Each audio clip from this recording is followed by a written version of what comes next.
up, y'all? You're listening to the Extra Point College Football Podcast. I'm your host, Jacob Carnes, joined as always by my co-host, Daniel Hammock. Daniel, we've made it. We had real college football games played last Saturday for week 0. We have a whole lot more real college football games to talk about for this weekend. We're making picks. We're making predictions. We're previewing games. I'm so glad talking season's over. And I know this is a podcast, so we talk a lot. But I'm glad we can talk about real football. We can call ourselves right or wrong. Actual games. No more, this team may or may not do this. We get to see it on Saturday. Yeah, and it's like we got week 0, which we'll touch on some highlights here in just a minute. But heading into week 1, this is the last time we're really going to have to rely on our preview knowledge of the teams. We'll actually have main data points, to point to and say, look, they didn't do this against this team.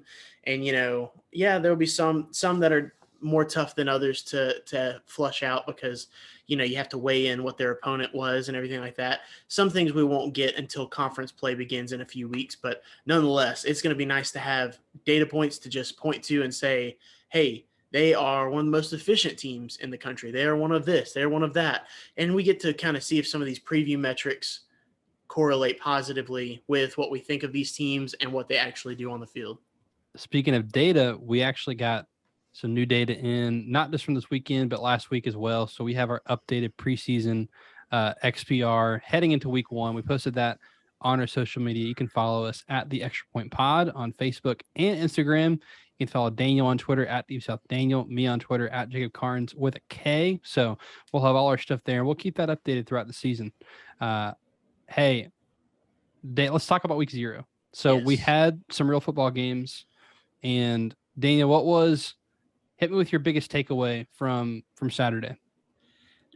Okay, so never have I watched a team physically dominate another team and still feel underwhelmed as I did watching Florida State beat Duquesne.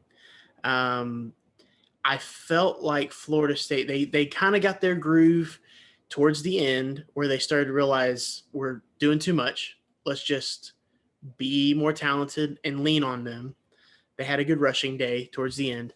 But early on, it just seemed like they had too much to prove.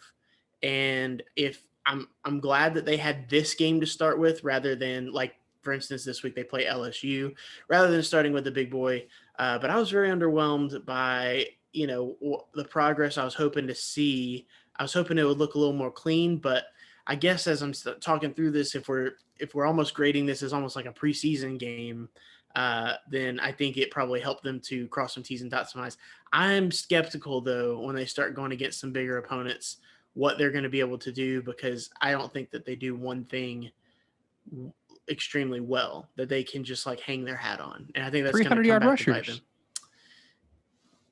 It was 90-minute rain delay. Yeah. I don't know, man. I watched the first few drives, and I watched the first few drives, every play of the drive. And I was like, it just didn't feel right. It just did not feel right for where I think that they should be. But again, rain delay early in the season, first game, we'll see. That's like what I'm talking about. We're going to find out real quick. Yeah, we will. we're going to talk about it tonight. So one of my biggest ones, Nebraska fans, I'm sorry. I was with you, wanted to lay those points, ended up not laying the points. Just a weird game, but number one, credit to Northwestern. That offense is night and day from where it was last year. In first week of the season, overreaction city. Like it is, and there have been some overreactions in Lincoln. Everyone's like, you know what? All the people who are like, give Scott Frost a chance are immediately like, you know what? No, it's over. Like they're just circling October 1st when his buyout drops half down to $7.5 million. And here's the thing. Now I know when you're thinking about Nebraska's 7.5 win total, this is one of the games you counted as a win if you're going over, which I did. And I counted this game as a win. Is it fair for me to say just pause? Like, you can still start like 6-2. Like in all reality, now I mean, hindsight 2020. I don't think you kick an onside kick when you're up 11 in the third quarter. He talked about in the press conference, like they really wanted to put the game away. But the thing is, their defense had gotten a couple stops. So, like, the defense had played well. You give Northwestern a short field. Look, you got North Dakota, not State, North Dakota, Georgia Southern. You got Oklahoma. All right. After losing Northwestern, you're probably counting that one as a loss. All right. Indiana, Rutgers. Then you go to Purdue. So, like, the schedule doesn't get ridiculous from here. It's backloaded. You have time to course correct. I'm just saying, wait until October 1st. If they lose to Indiana, sure, fire them. But wait. But I'll say Northwestern, shout out. That offense looked night and day better than last year. Yeah. What's one more from week 0 from you, Daniel? North Carolina. They found their quarterback, which is good. Yes. The fact that he had to play as long as he did is concerning. That defense. FAMU brought 6 scholarship offensive linemen with them to Chapel Hill. Brought with them. They only came because that check that they get is almost 20% of their entire year's athletic budget. Well, and shout out to the players. They had a player vote. Players voted to play. Yeah. So all that being considered, FAMU came up there and came to play. As we get into ACC ball, I'm concerned with the defense. I really like Gene Chizik, and I think he's a phenomenal defensive coordinator. Maybe this was just, like my overreaction is, gosh, their defense is just going to be trash this year. But if they can use this to build on, I don't think they're ever going to be an elite defense this year with these players. They've got to keep recruiting and keep developing.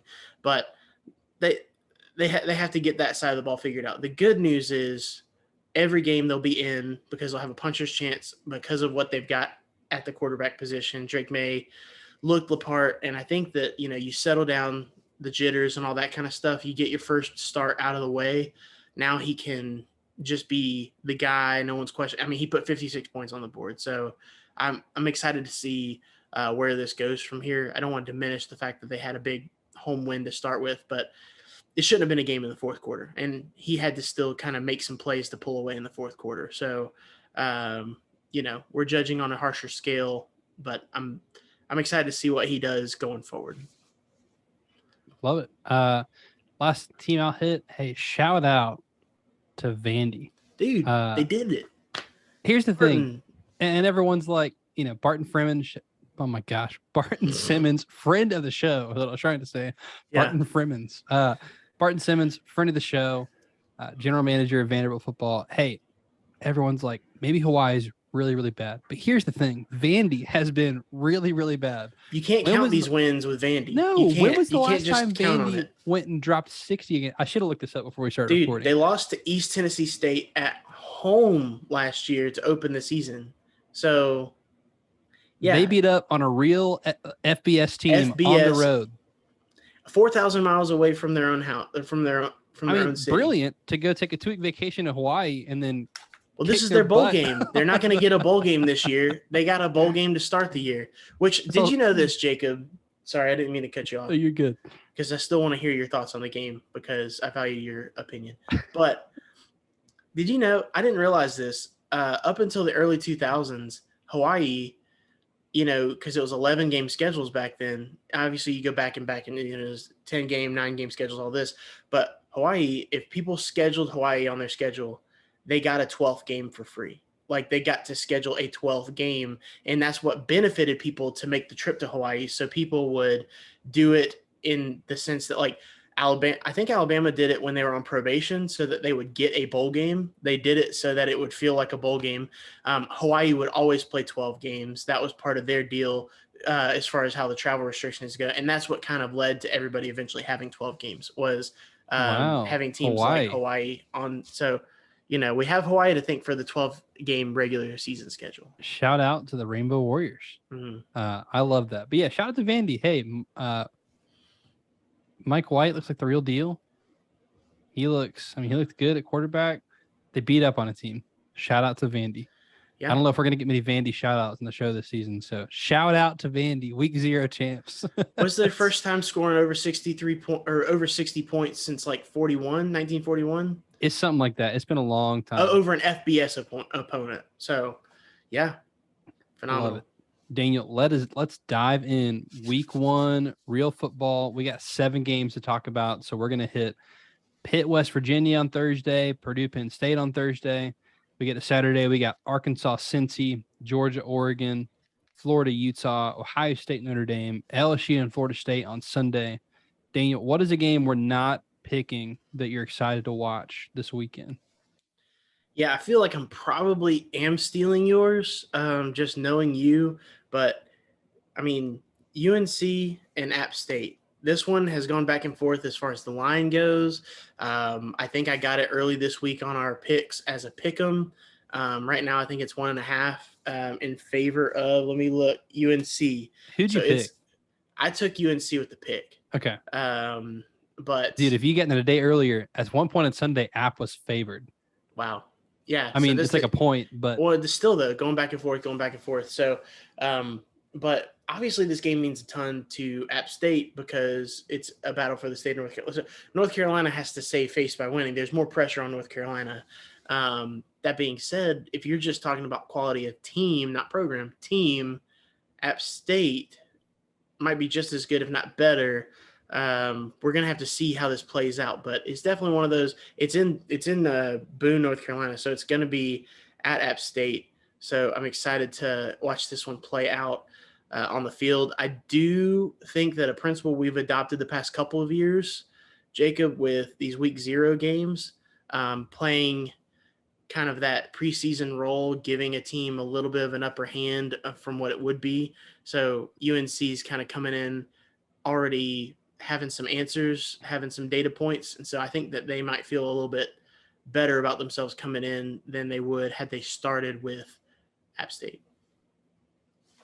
That's a really, really good game. That's definitely on my list. It's actually on I was showing you pre-show. I've made a little matrix for where my screens are going to be priority wise for every hour of the day on Saturday.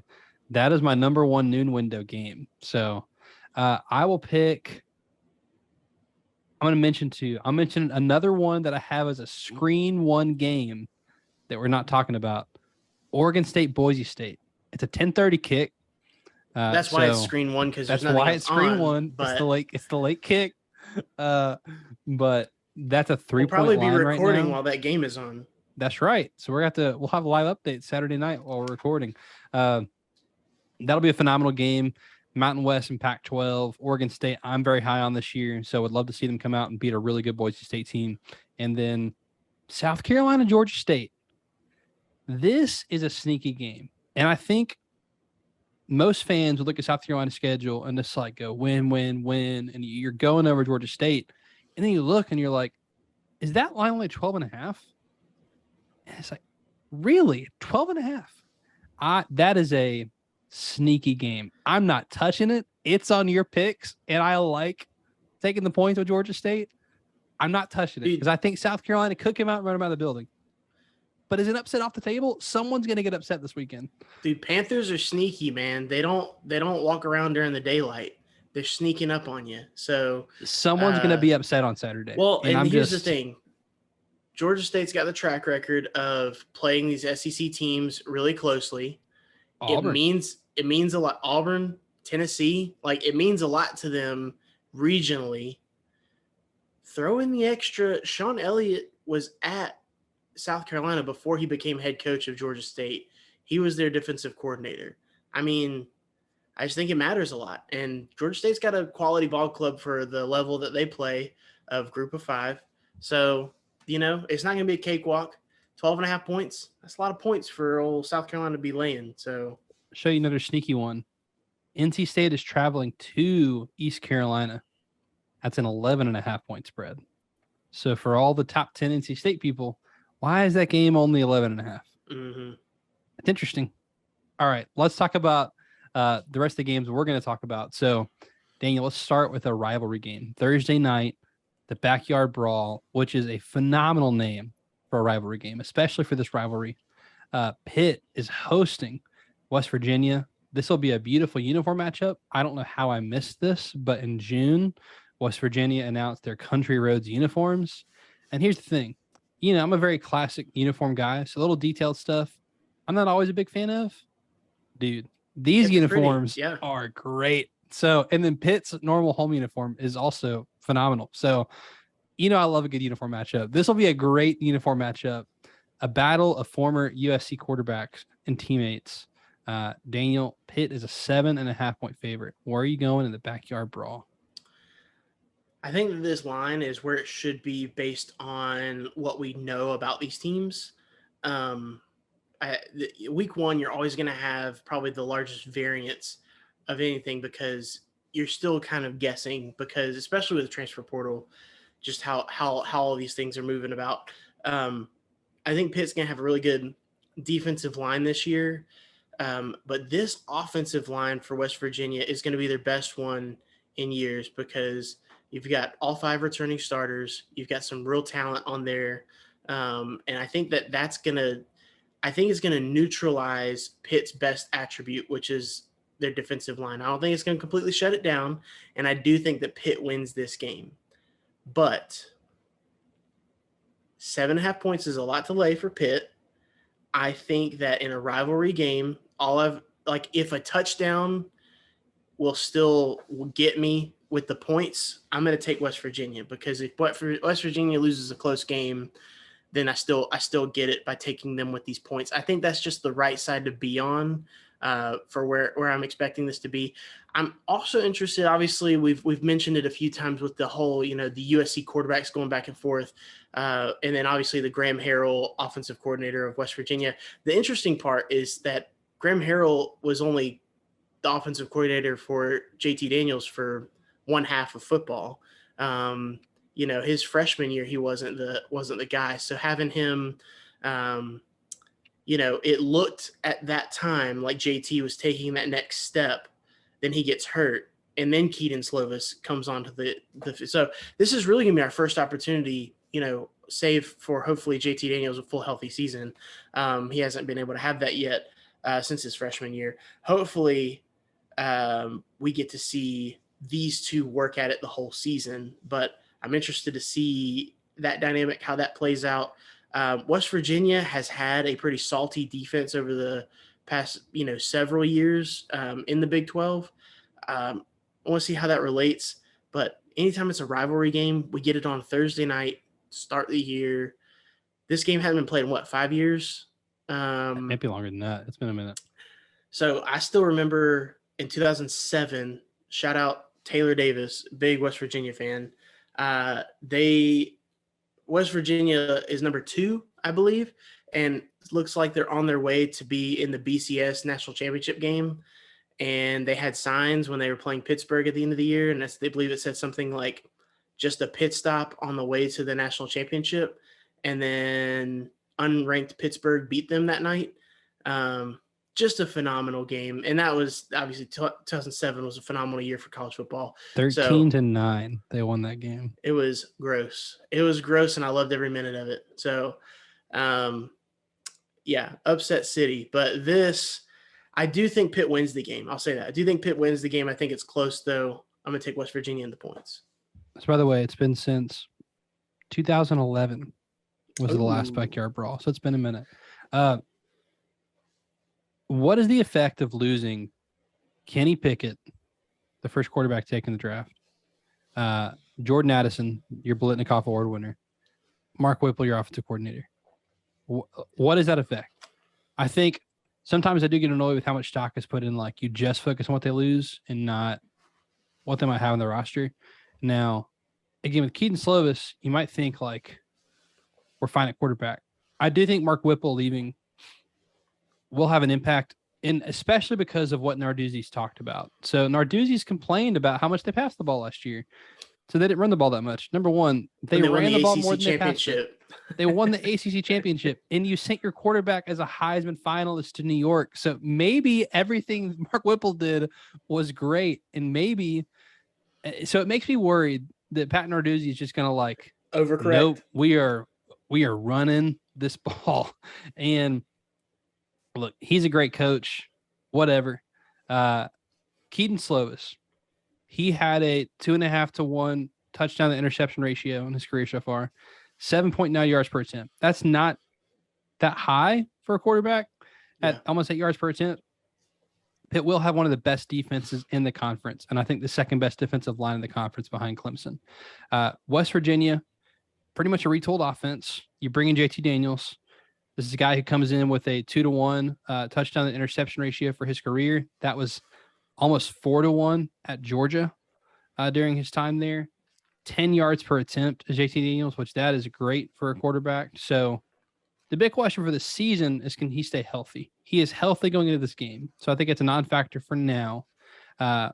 When does West Virginia's defense get back to its 2020-ness of that secondary being kind of nasty? I think that's a question I have for West Virginia.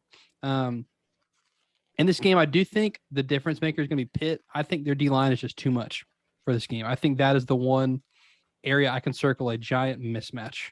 And I'm with you on the offensive line improving. I just think Pitt's going to have one of the best defensive lines in the country. And so I circle that as a mismatch. I think Pitt wins this game, but I'm with you. In opening weekend in a rivalry game, I think 7.5 is too much. I love the hook. Love the hook. Oh, it's very helpful. It was very helpful picking this game. So I'm picking West Virginia with the points. I'm with you. I do think Pitt wins by a touchdown or less. So we are together on pick one. We got to spice it. I know we're going to have one disagreement towards the end. So let's stay on Thursday night. An unranked matchup, which I am surprised about. When I made my top 25 for our extra point rankings, which you can find at the Extra Point Pod on Facebook and Instagram. I know where rankings are sold. Do what? Find them everywhere rankings are sold. That's right. Everywhere rankings are sold. They're out there. I had Penn State in my top 15. And again, it's one piece of our rankings. But the fact that they weren't ranked on the AP top 25, I found kind of hilarious. So I think this game is being overlooked because everyone's just like, okay, where are the ranked teams? Who are they playing? People aren't even looking. It's like, this is a conference game. It's a conference game. Tom Fernelli, he's not technically a friend of a show. He's a friend of the show. He's like a friend-in-law He's a friend-in-law of the show. He has said this is like the Fernelli Bowl of one team who he thinks is very underrated going into the year versus a team he thinks is very overrated going into the year. All that being said, Purdue versus Penn State. This game means a ton to both teams. Both teams need a dub to start the season, to start their trajectory. Daniel, Penn State is a 3.5-point favorite on the road. Where are you going in this game? This is a salty line, man. This one, I think that, obviously Vegas knows what we want to do. Vegas knows we want to hit that Purdue button. We just want to hit it because they're got everybody coming back. They got the flashy offense. Penn State's been stubbing their toe past few years. They're not sexy. They're kind of stale. You just want to get all over Purdue, right? I do. I'm gonna take Purdue. Ooh. So I'm gonna take Purdue because I get points because it's 3.5 that they get, and I just think that Purdue with this offense and just returning 9 guys on defense, just continuity wise, I think that the pressure is on Penn State for this one. Because they are the heritage program of the two. I think it might mean more to Purdue because Purdue could actually win their side of the conference. I think it matters more divisionally for them. If they win, it kind of sets them on a path to, potentially taking the West or at least being in that running. They're not behind the 8 ball like Wisconsin has to play Ohio State. You're kind of setting yourself up for a good situation down the stretch. Penn State, like I said, heritage program. They have a big date with Auburn, I believe, the next week or 2 weeks from then. Yeah, 2 weeks. So, Penn State's got to grab as many wins as they can, and this one is a very big one to start. I think Penn State might edge them out and actually win, but I like getting the points with Purdue. So give me Purdue plus 3.5. Man. All right. So Purdue being the team that Tom Pernelli has as his I threw you off overrated with my team. setup, didn't I? No, you're good.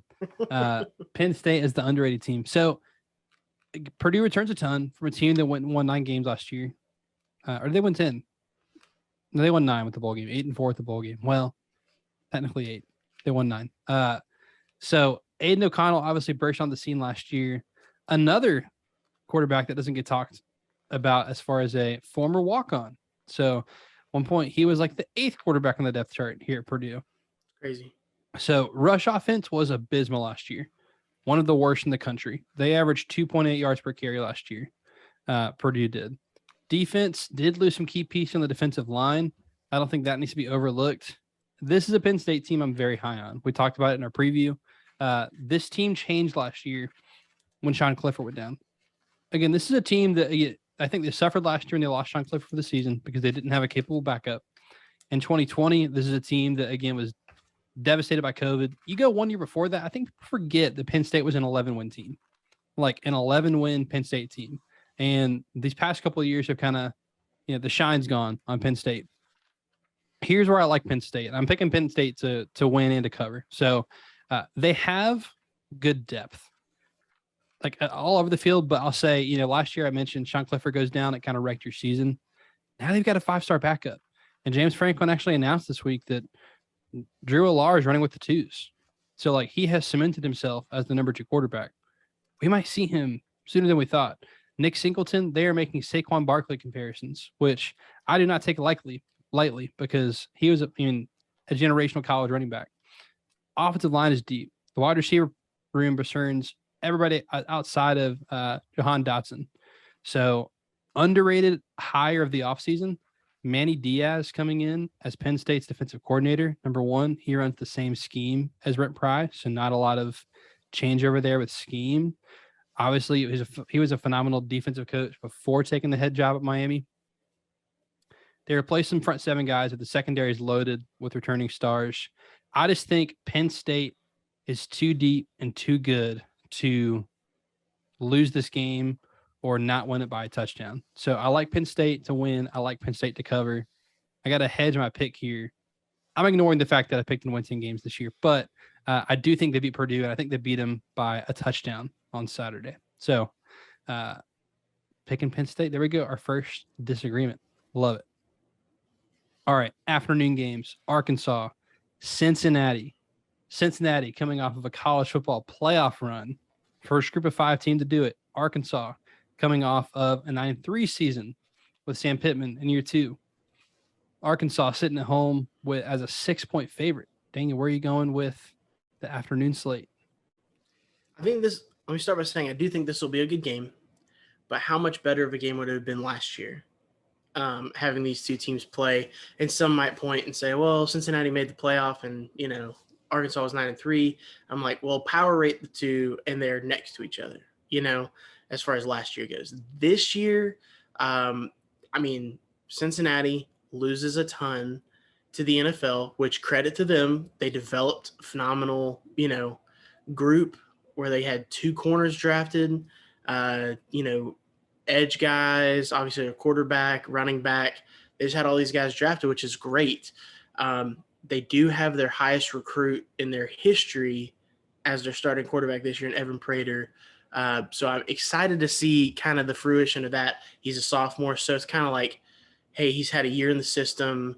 What's he going to look like? Are they going to take a big step back, or is this more of a measured step back with, Luke Fickell, just a phenomenal coach. We think very highly of him here on the Extra Point. So I think they're going to be in this game, especially for like the first 3.5 quarters. I do think that Arkansas has that offensive line that can just continue to lean on them, and you're just going to keep getting a heavy dose of a running attack, whether that's Rocket Sanders, whether that's from the quarterback position. And then it's going to be – I'm excited to watch it because I want to see what these playmakers do for Arkansas, what their receivers look like this year, losing Treylon Burks. I'm excited to watch it for that instance. As far as picking the game straight up, Arkansas is 6-point favorite at home. I'm going to lay the points. I'm going to say they win by at least a touchdown. I think this actually ends up being more of a 10-point game by the end of it. I think that, like I said, it's going to be close for a while. And then that last little bit, I think that you have just enough where Arkansas is going to put the game on ice with their run game, with their offensive line. And, this Barry Odom defense is salty. So also of note, I didn't realize this. This is Kendall Brow's first time ever having a returning starting quarterback. So something to watch there. Let's see the leap that KJ Jefferson takes year 1 to year 2. If you listen to our preview, you know my love affair with Arkansas. I think KJ Jefferson is the second best quarterback in the SEC. I think Arkansas they have one of the best head coach and coordinator combos in the entire country. They return one of the best offenses in the country last year. We started talking about their coaching staff. So Cincinnati lost 9 NFL draft picks. That was tied for second most of any school. That's incredible.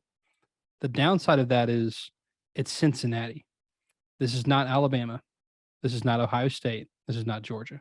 When Cincinnati loses 9 NFL draft picks, there has to be a step back. And I think Arkansas will be better than they were last year. So because of that, I think 6 points is pretty easy for me. I think the biggest matchup advantage is going to be, you talked about it, Daniel. They lost 2 NFL corners. All the buzz coming out of camp is that this Arkansas wide receiver room, they lost Treylon Burks, but it sounds like they got the pieces that they needed in transfers. And 2 specifically, I'll highlight Jaden Hazelwood, former 5-star from Oklahoma, has been popping in camp. Matt Landers, former wide receiver transfer from Georgia, has been popping in camp. It sounds like they're clicking with KJ Jefferson. I think that's a matchup advantage for Arkansas. So Arkansas going to the portal, getting a position of need. They're playing well during camp. I like Arkansas to win by double digits in this game. So I'm with you. I think Cincinnati keeps it close for a half, but I just think the size of playing all game in a very underrated environment in Razorback Stadium. Yeah. I like Arkansas to win and cover. One more player to watch just to kind of whet the appetite. Malik Hornsby is the primary backup quarterback, but he is one of the best athletes on the team and has been talked about by Sam Pittman as a guy who they've had conversations with and said, hey, we just want to get you on the field, get you the ball. He has worked with the wide receivers extensively in camp. I do expect to see him play snaps out there. I know that, it's kind of difficult because you don't want to injure your backup quarterback being a receiver, right. But because he still is going to primarily be that backup quarterback. Yeah. But so I look to see him maybe get some snaps at quarterback, wildcat, whatever they want to do. He's a phenomenal athlete. But yeah, look for him at receiver a little bit, and they might do some fun things. Who knows with him being a QB? I don't know. I mean, there's always the threat of a double pass, those kinds of things. So Malik Hornsby, keep an eye out for him. Love it. All right, another afternoon game. ABC, 3:30, Atlanta, Mercedes-Benz Stadium. We got the Chick-fil-A kickoff game, Georgia and Oregon. Daniel, this is a Oregon 11, top 11 matchup, I guess. So yeah, Georgia at 3, Oregon 11. That being said, 17 points, Daniel. So Georgia, defending national champs, first game back. Neutral site, ? Game in Atlanta. Where are you going in the Chick-fil-A kickoff game? Yeah, so I think it's reasonable to assume that Georgia wins this game. I think what we're really talking about is the point spread. But before I assume it, let's talk through, kind of what's going on with Oregon. I think that they have a pretty good returning offensive line. And I think that, Bo Nix coming in at quarterback, he's been a punchline for a lot of SEC fans in recent years. But I think people are overlooking what he really is talent-wise as a QB, especially with his legs. And I think that's going to be exactly what they want to do there. Kenny Dillingham back as his OC from his best year, which was his freshman year at Auburn. So I'm interested to see what this marriage is like offensively. My question, because I think that they could attack Georgia's defense and maybe do a little bit more than what Georgia is used to giving up, especially after a historic team last year.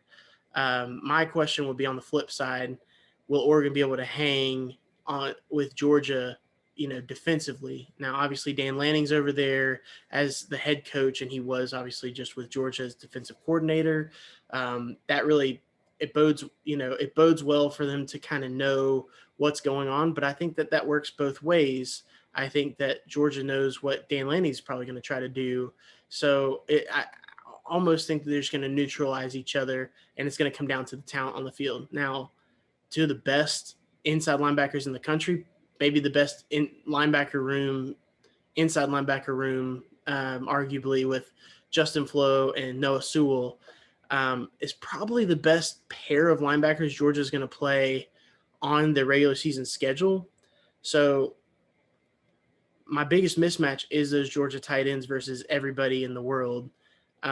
Who's going to usually cover them? It's usually linebackers and safeties. So these might be the linebackers to kind of hang for a little bit, but I think that Georgia ultimately is just too good. I think you're looking at something that might be only a 10-point game at halftime turns into a 3 touchdown to, a big score second half. I look for Georgia to be somewhere in the 40s in this game, and I think that they'll kind of control the game the second half, running the ball, offensive line, all those kinds of things. Georgia's going to be throwing. They've got too many weapons offensively. I think that's just going to be the big deal. And then I could see 17 to 20 points on Oregon's side. So I think it's about a 20 to 25 point win. So for that, I'm laying the points for Georgia, laying 17. If you're picking Oregon to win, you got to really, really, really, really sell me. I just don't see it. So let's talk point spread. Georgia's winning this game. If Oregon were to win, here's how it happens. Bo Nix, I think as a college quarterback, has yet to reach the potential he had as a recruit. He's a 5-star, right? Number 1 dual threat quarterback coming out of high school. He is reunited with the OC where he had his best season his freshman year. All right, so that's a good thing. Oregon's wide receiver room, full of talent, unproven talent. Bunch of young guys, but they're deep. Offensive line, strong. Defensive line, strong. Front 7, very, very good. One of the best in the country. Secondary is my area of concern. If Oregon wins this game, it's because they didn't let Georgia run the ball at all. They really, really stopped them running the ball. Forced Stetson Bennett to beat them, and Stetson makes mistakes. I think that's how Oregon wins this game. I think that's how Oregon keeps this close, and I think Bo Nix does what he does best, which is create plays and hit guys that are open. And I think that's how Oregon wins this game or keeps it close. I don't think it's going to happen, Daniel. You mentioned it. Everyone's going to talk about Georgia's tight end room. And it's because, Daniel, I don't know if we've ever seen a tight end room this good. And I'm not trying to be hyperbolic here. Point me to another tight end room that is this deep and this talented in college football ever. And here's the thing with that. Georgia is going to be fascinating to watch this year because, number one, they're loaded with talent, but specifically with these tight ends, because you got to think, as offense in college football has changed over the last decade, what has every defense done? They've gotten smaller to defend the spread offense. No defense is built to handle even one of Georgia's tight ends, and they've got 4 of them. So I am extremely curious to see how Todd Monken uses these prized tight ends that he has in this offense. It will be fascinating. Everyone knows what Georgia lost on defense this past season. I'll just mention some names to look out for. You got returning studs and Jalen Carter, Keely Ringo, Nolan Smith, Jamon Dumas-Johnson, Pop, his nickname. Watch out for him on Saturday. Robert Beal, opposite of Nolan Smith. He'll be someone fun to watch. Mykel Williams, true freshman on the defense. That'll be a name to know very quickly. True freshman. Malachi Starks, the true freshman. So here's my final point. Bo Nix against Georgia in 3 tries, 55% completion percentage, 5 yards per attempt, 1 touchdown, 2 interceptions. Kirby Smart knows how to handle Bo Nix. So I like Georgia to win. I like Georgia to cover. I like them to cover pretty big. I don't think 17 is enough. So you and I both on Georgia. Daniel, let's go to what might be the most interesting game of the entire weekend, in my opinion. Florida and Utah. Florida welcomes Utah to the Swamp. Utah coming off of that just incredible Rose Bowl against Ohio State, one of the best college football games of the year. Utah coming in as the Pac-12 favorites. A lot of people picking Utah to go to the playoff. That run starts week 1. You got to beat Florida. Utah comes in as 3-point favorites in the Swamp. Daniel, where are you going with Florida, Utah? I am looking at this, and I think both teams want the game to play out the same way. I think I in separate picks, I wouldn't play the actual number on this. I'm going to play the total. I'm under. I like going under their total because I think they're gonna. I think it's a 49.5 point spread. I like them to play close to each other. I think that's what Utah likes to do. They like to get you kind of in close proximity, hold on to you, keep you close, wear you down, lean on you, and beat you up for 4 quarters and see if you're going to quit. I'm interested to see, what Billy Napier's MO is going to be going forward, but also, this season. But really, it's in the microcosm of just this one game. What's he going to do? I think Florida obviously wants to keep this as close as possible and get this to the 4th quarter. And people might listen to that and say, obviously they want to keep it close. They don't want to get blown out or anything like that. But what I mean by that is they're not going to take as many chances. You're not going to see a team going for it, doing these crazy things because they want to keep their crowd into it. That's going to be Florida's biggest asset in this game is their crowd, is that they have not lost a game yet. And, they have reason to believe. I think that Utah wins this game because they are more veteran laden and they have just more skins on the wall, so to speak. I think that they're going to be more of a force to be reckoned with. I'm really interested to see what Anthony Richardson does in this game because he is that X factor player for the entire game. If he has a good game, it could lift Florida to the win. If he has an okay game, a close loss maybe. If he has a bad game, they lose. Like it's really going to be dependent on him as to what the outcome of this game is because I think Florida's starting 22 can play with anybody. They don't really have the depth, but I think that's similar to a Pac-12 team in Utah. So I'm taking Florida to keep it close plus the 3 points at home. So I'm taking Florida. And that's mostly because of being a home game and because I think that these teams are going to kind of keep it tight. And it's going to be low scoring. So with it being low scoring, I'm going to take the points. But I do think Utah edges them out. I know that I'm really giving myself quite a small window. That's a gap. It's a very small, very small. But get that one in there. Yeah, we'll see. But I think it's more likely that Florida wins than Utah blows them out. I think that's a more likely scenario. And for that reason, I'm taking the points. I still, if you had, my gut, I'd say Utah wins this game. But I have confidence that they can go down and finish it out if they need to. But I'm taking these points. Florida 1-22 is a phenomenal roster. My concern for Florida is the depth they have. Now, the good news is I don't think that'll be a concern in week 1. Shouldn't be. That's a concern in week 8 if you start getting some injuries because that schedule doesn't get any easier for Florida. The defensive line I like a lot of Florida. Anthony Richardson, you mentioned it. He is the X factor player if there is one in this game. What does it look like for him to have a full offseason as the presumed starter? Now, I know there's a quarterback competition, but I mean, he went to SEC Media Days, which tells me he had that job locked up pretty early on. When Jack Miller got hurt, so it's kind of even if that was a question.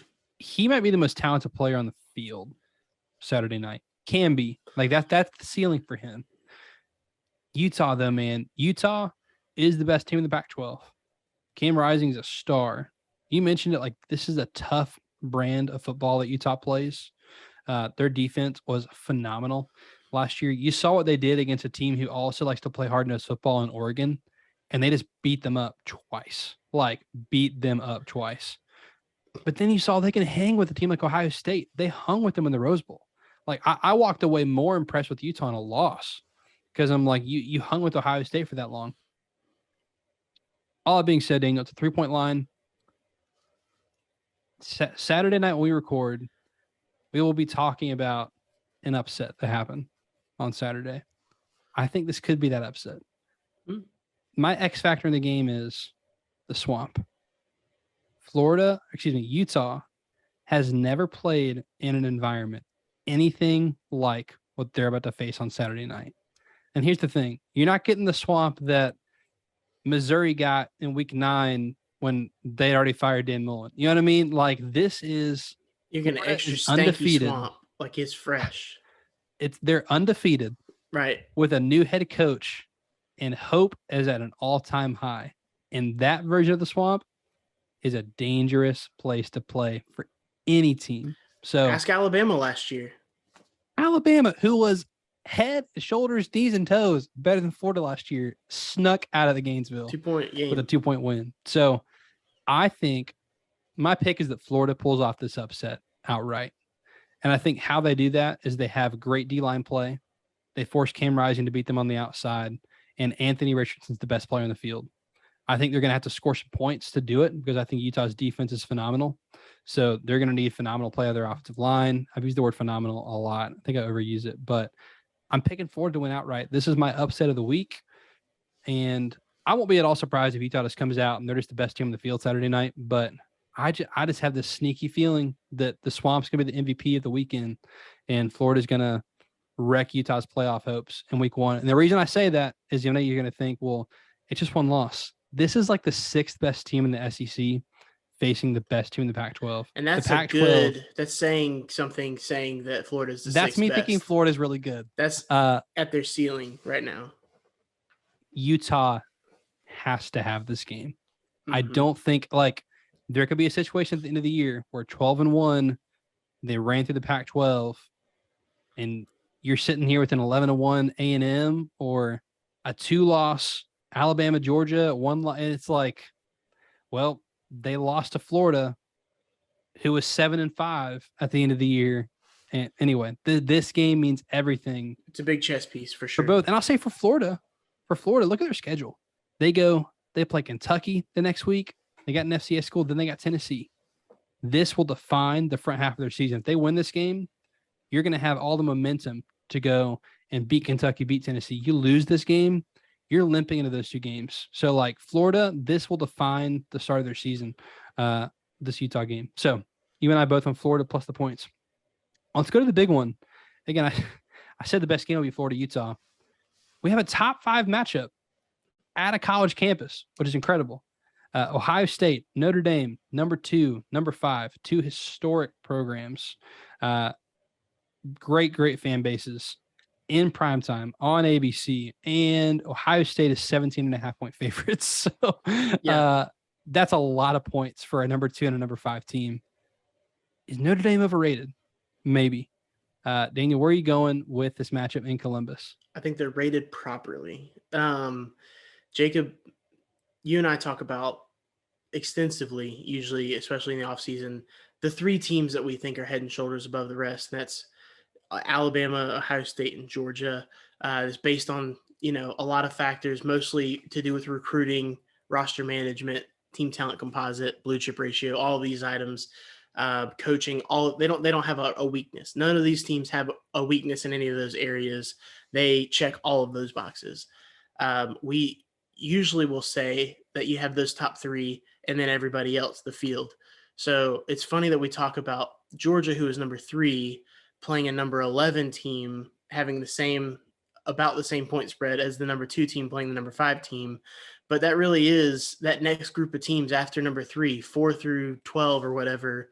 I put them all kind of in that same little box together as I would those early ones. So the point spread doesn't surprise me from that aspect. Ohio State being at home is a big deal with how that line also plays out a little bit. Obviously, this just has so much juice. Marcus Freeman being his first time as the head coach, going against his alma mater. There's just a lot to dive into here. Ohio State, you and I were talking before we got on. I think that if this game was played in week 8, week 9, I think Ohio State wins this game by 30 or, 4 touchdowns, 28 points, something like that. I think that Notre Dame is going to benefit from a potential slower start for Ohio State. They're still, warming up their engine. They're still, doing their tune up. They're making sure their oil's changed, everything like that before they get just rolling. They haven't played a game yet. And last year, if you remember, just with how close they played Minnesota in that week 1 game, I just think that that's similar to what Notre Dame's going to do here. I don't think that Notre Dame has the firepower to keep up with Ohio State in the sense that they're going to be in this game with a chance to win it.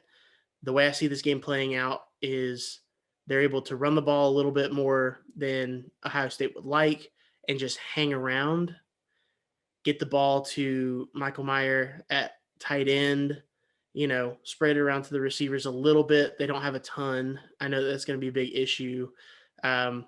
I think that Ohio State wins this game by 14, but I see this being a kind of a back and forth where Notre Dame's able to score to make themselves down by 7, and then Ohio State goes and scores again and be up by 14. So it's kind of this, they're swapping scores, but Notre Dame's never in it to where have the ball with the ability to either tie or take the lead.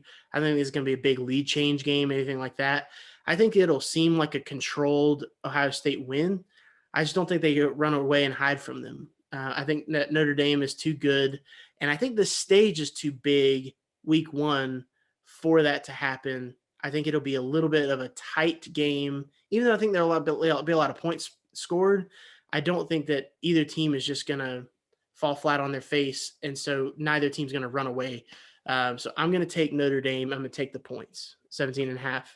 That hook is important to me because I do think that, that I could see. I think Ohio State is going to be happy with a win against a very quality opponent that they can look back to and feather in their cap. They're not going to be pushing for a 3rd touchdown to be on the lead, or if they get the ball back with 4 minutes, I think they're try to end the game rather than go score a touchdown. I just put on my Buckeye Jacob hat. If you're watching on YouTube, did a big OH. I think Ohio State's going 15-0. I think they're winning the national championship. I think that starts Saturday night in Columbus. So when I say this is a very popular phrase, you and I grew up in the South in Georgia. We were kind of, I feel like everyone down here is raised to hate Notre Dame. And a very common phrase among SEC fans is just Notre Dame is overrated. Here's the thing. I do think Notre Dame is overrated at 5, only because I think there'd be a shorter point spread. I can think of at least 5 teams that I think would be shorter underdogs to Ohio State than Notre Dame would. Clemson, A&M, Michigan, Arkansas, Tennessee, to name a few. I think all those will be shorter. Tennessee? Oh, yeah. That offense is highly, highly power rated. Oh, yeah. All right. Notre Dame, look, I like Tyler Buchner, but you're asking him in his first college start to go to Columbus on Saturday night against the Buckeyes. Roster's in good shape. Obviously, Brian Kelly wasn't fired. He left for a better job. Marcus Freeman, players coach. I like Marcus Freeman a lot. The wide receiver depth scares the heck out of me with Notre Dame. They've got 5 scholarship wide receivers. That scares me. They've got potential All-American tight end, Michael Mayer, you mentioned it. This defense has been good, the defense has been good. Here's where you mentioned Minnesota, and I'll call out where Ohio State's defense struggled last year. I think they're going to be improved, but Minnesota, Michigan, Oregon, what do all those teams have in common? They could power run the ball and have phenomenal backs, phenomenal offensive line. Notre Dame's offensive success rate last year when they ran the ball was 99th in the country. So that is not something Notre Dame can go out and do on Saturday night, which gives me confidence in this point spread of you can't just play a different brand of ball and beat Ohio State. You're going to have to play their brand of ball, and good luck playing Ohio State's brand of ball because you've got the best wide receiver room in the country, one of the two best quarterbacks in the country, one of the two best running backs in the country.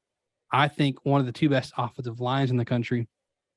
I have a new phrase. Like Chip Patterson said last year, they get off the bus, they score 40. I got a new one for you this year, Daniel. Arrive and score 45. That's what Ohio State's doing this year. If they arrive, they're scoring 45. So the defense, I'm excited to see how they look. Because if Notre Dame tears you up, I'll be very concerned early on because this schedule, surprisingly, for Ohio State is not easy. They have one of the toughest schedules in the country this year.